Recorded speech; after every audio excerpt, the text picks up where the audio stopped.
ఈరోజు చాలా రోజుల తర్వాత మా కొడుకును కలిశాను. తన కోసం నాకు వచ్చిన వంటలన్నీ వండాను. తన కోసం నా చేతులకి ప్రాణాలకి పని చెప్పాను.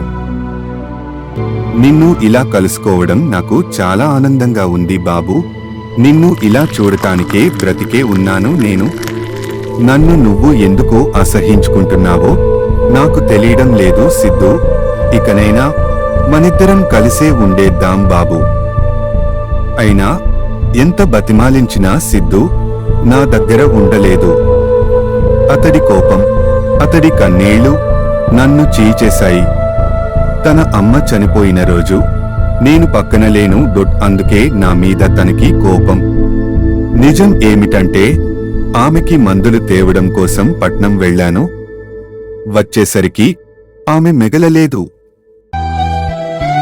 తర్వాత సిద్ధుని చూసేందుకు స్కూల్కి వెళ్ళాను. కానీ సిద్ధు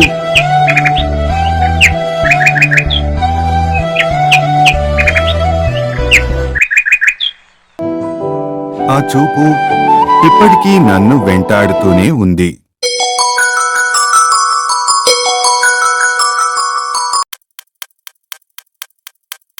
ఓరే, ఎక్కడున్నావ్రా? మీ నాన్న దుబాయ్ వెళ్ళిపోతున్నారు. ఇంకా ఎప్పటికి రారు? త్వరగా రారా.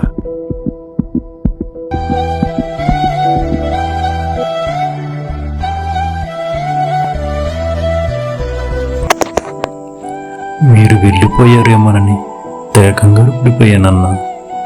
ఇన్ని రోజులు మీ ప్రేమను తెలుసుకోలేని అసమర్థున్నానా నేను. అసమర్థుణ్ణి. నన్ను క్షమించండి నాన్న. ఇంకిప్పుడు మిమ్మల్ని విడిచి ఉండను నాన్న.